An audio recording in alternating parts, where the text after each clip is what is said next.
Alright guys, just thought I'd show you a little bit of the process I use for eliminating these panel lines. It's nothing new, and experienced modelers will not have any issue with this, and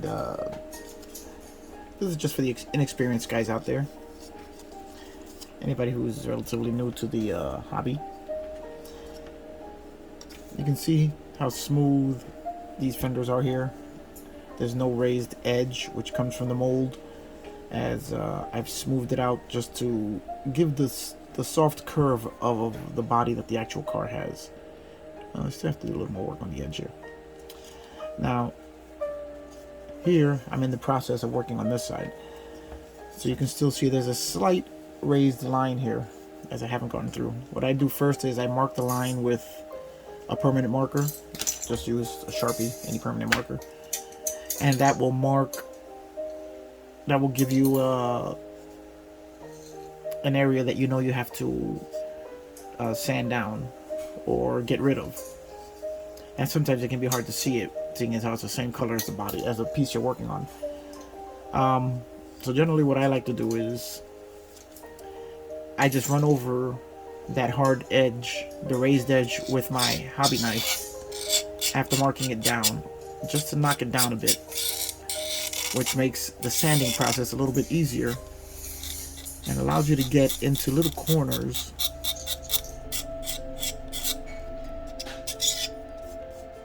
then once I can't really feel the edge too much anymore with my hand, then I'll go in with my sanding sponges. These are the Tamiya sanding sponges, and depending on how much I need to sand will depend on the grit that I use. And I'll just sand down until the last bits of the black are gone.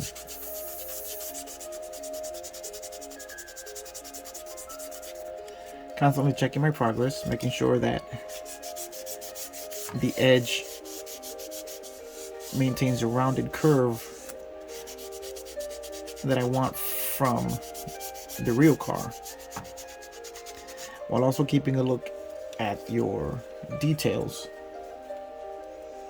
especially on a model with tooling as old as this, where the details are very soft to begin with. You don't want to get rid of the details in the body. You only want to get rid of the lines you don't want, not the stuff you do want.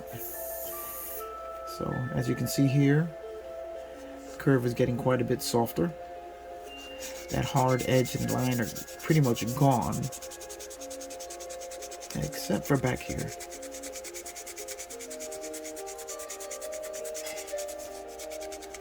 So I'm just going to keep going a little bit. By going over it with the hobby knife first, what it does is that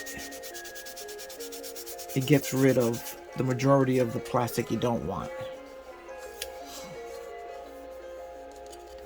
so that when you come into sand, it goes by a lot quicker, because you've already gotten rid of a good portion of the plastic that you don't want. And sometimes you'll have to go back in again, like this edge here. You just want to be careful and make sure that you don't cut off too much of the plastic with the hobby knife. And then also be careful that you don't gouge the plastic, or else you'll be spending more time fixing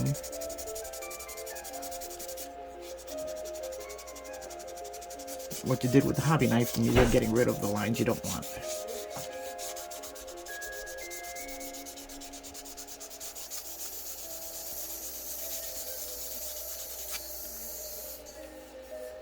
And I think we are done. It is that easy to get rid of mold lines. So then now we have just the curve of the body without that hard edge, which gives you a much more realistic appearance. Now, as far as scribing lines, I may as well go into that now while we're here. There are many different ways to do it.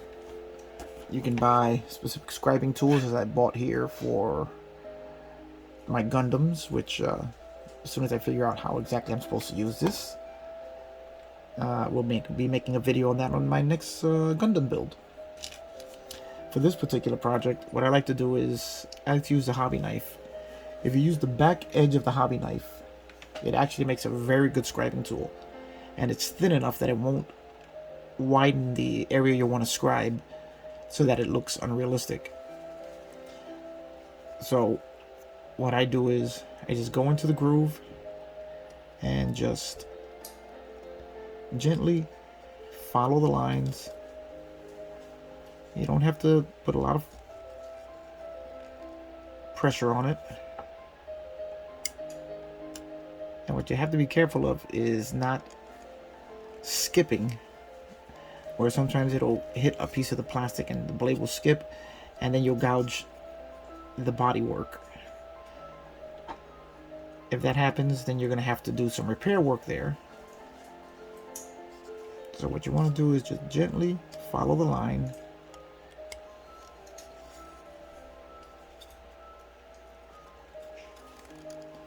Just deepening the panel line, especially on a model as old as this, where all of the panel lines are so soft because the tooling is apparently pretty worn out, judging by details on this model. You just want to follow the lines, just take your time.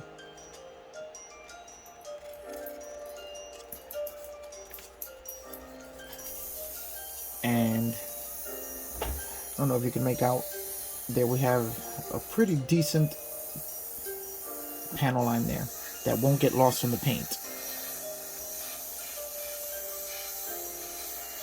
Both doors are done. Did a little bit around the quarter windows.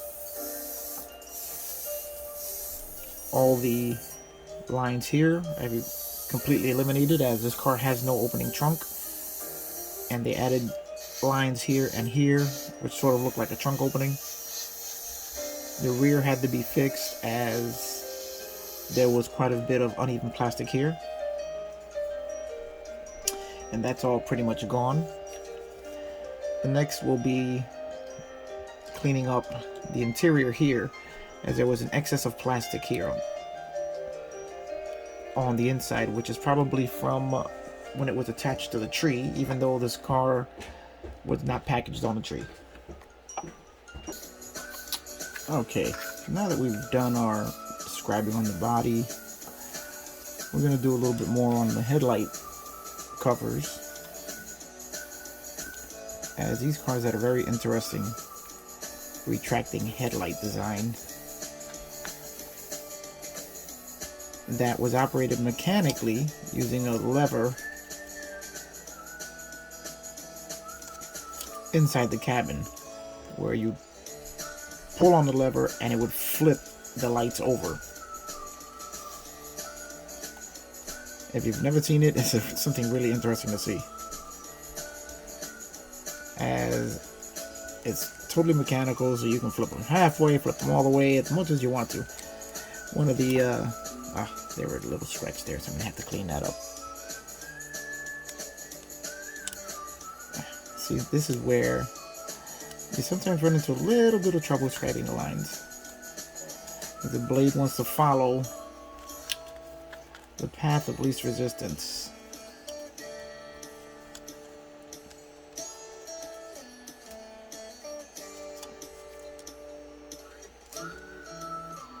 Which is going to be usually the path that you screwed up on. That's a little tougher, being that I'm following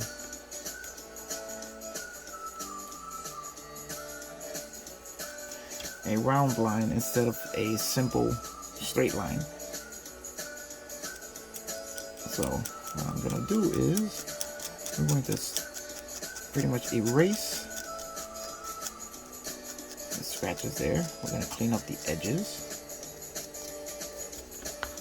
And then we're going with a little sandpaper, or a sanding sponge, We're going to smooth that out. And once we're done with our sanding and we prime it, it'll show whether we have any more repair work to do, or the primer may fill it in and then it's all gone. When you sand, sometimes that'll reveal little areas that you still have to work on, as you can see here. So what I'm going to do is erase that, and we have a little bit here. I'm going to erase that.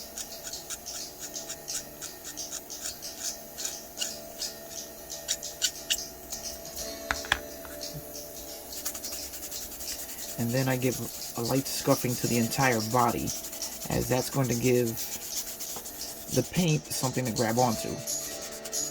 What you have to be careful with this model is that you don't erase the badges. So you got to go around the badges.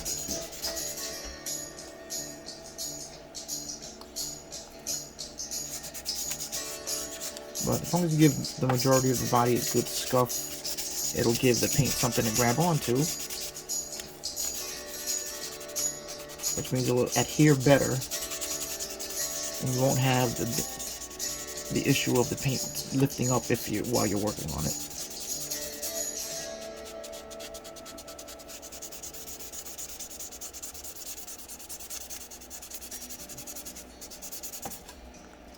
There we go.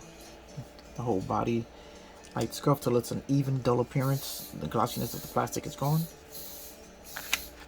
Now what I'm also doing is opening up the air intakes here.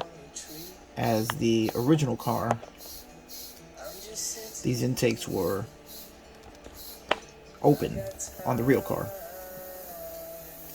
So we're going to open that up simply by scribing the same way we did when we were just deepening the panel lines.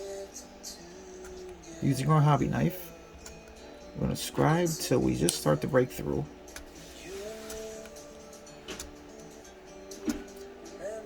And then we can use the blade once the plastic is weak enough, and that will open up the plastic and allow us to cut right through.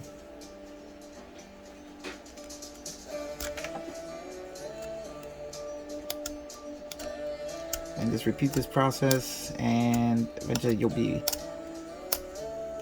Oh, that was a bad one. Oh, not too bad. And being very careful. Working through the camera like the way I am right now, it's a little tough to see sometimes. But you can see here that now I'm basically through.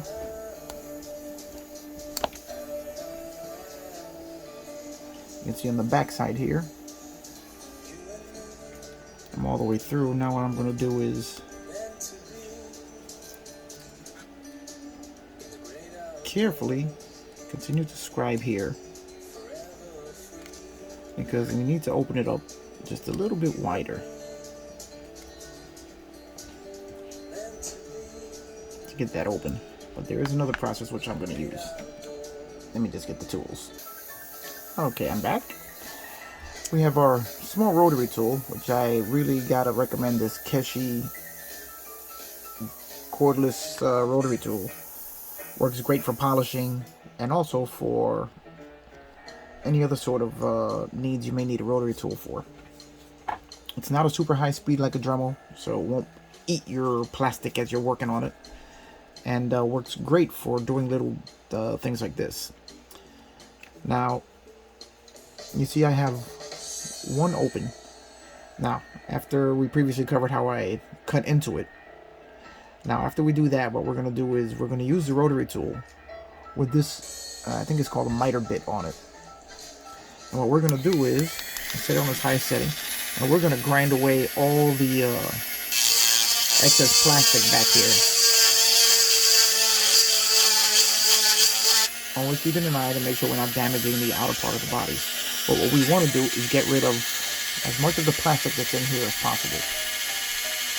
So so that then we can carve it out with the knife and then go in with my special tiny little files. And here we go, we're just going to grind away. Nice and slow, always keeping an eye to make sure we're not causing any damage.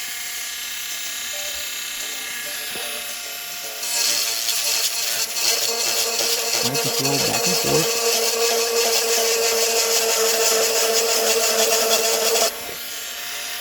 And as you can see now, some of the plastic...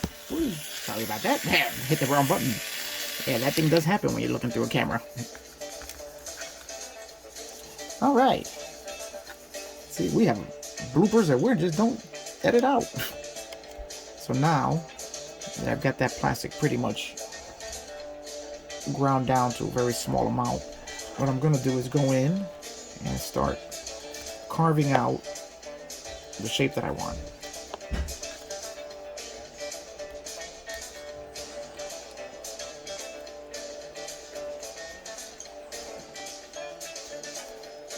Being very careful not to damage the bodywork at all. There's going to be excess plastic under here that you're going to want to get rid of, just to have the proper shape of the air intake. A little tough to do this. Got to get used to this new camera setup. And there we go. Opening it up, and now you see we have the beginnings of our open air intakes. Here we're gonna have to do a little bit of cleaning up where I slipped there, which is not really a problem. Now we're gonna take these tiny little files. You can find these at Needle Files at Hobby Lobby. That's where I found them, and they've come in incredibly handy for these types of situations when you have very little space that you have to get into. So to find a nice... No, that's not the one I'm looking for.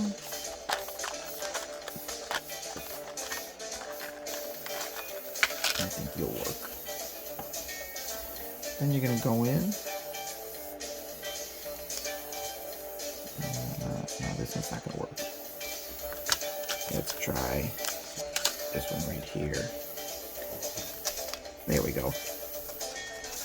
And we're just going to file away the rest of the excess plastic here.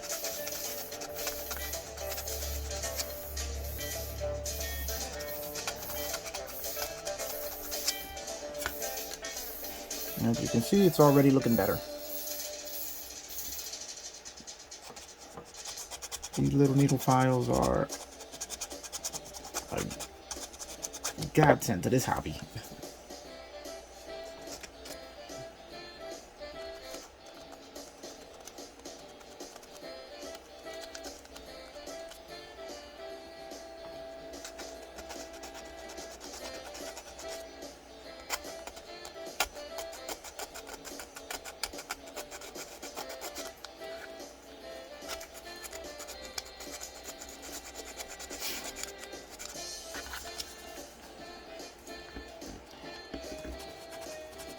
I strive for as much in the way of detailing as I can squeeze into these things, because that's the most fun part of the hobby for me. And that is not bad at all.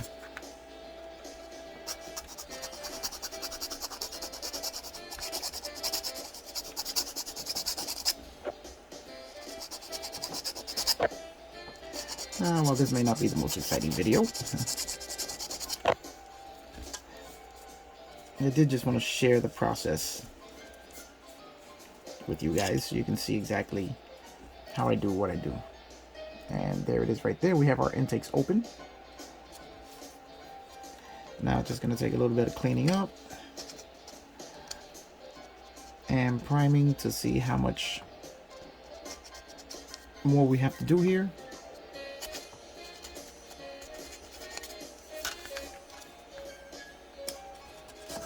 It is a little tricky as a little tight in here, and as you're moving the file, it may slip out. But the more you work at it,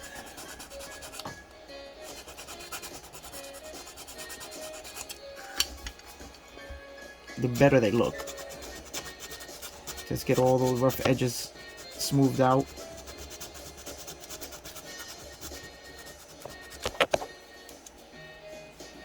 There we go. It's almost right where I want it.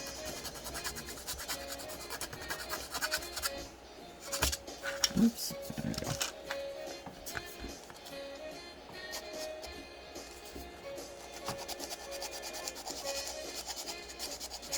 Just a bit of patience.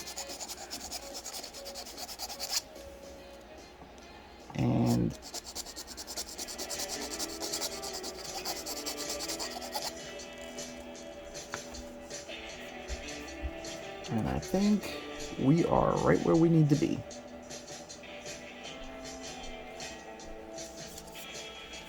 I'm very happy with the results here.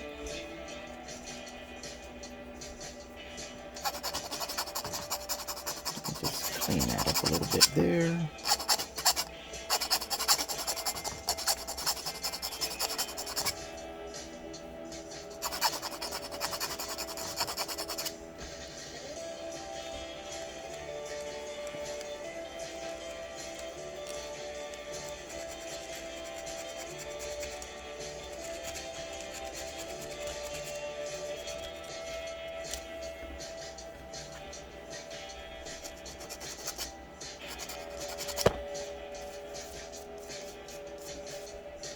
And there we go. Now we have our opened air intakes, all our lines scribed, and now we just have to do a good wash, and then we're ready for prime. And the priming will reveal what else we may need to take care of after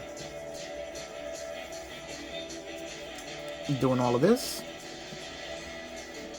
And then after that, we'll be ready for paint. Alright guys, that's it for this video. Hope you guys enjoyed the process. You know, it may not be the most exciting thing in the world, but that's pretty much how we do it. Alright, I'll see you on the next one.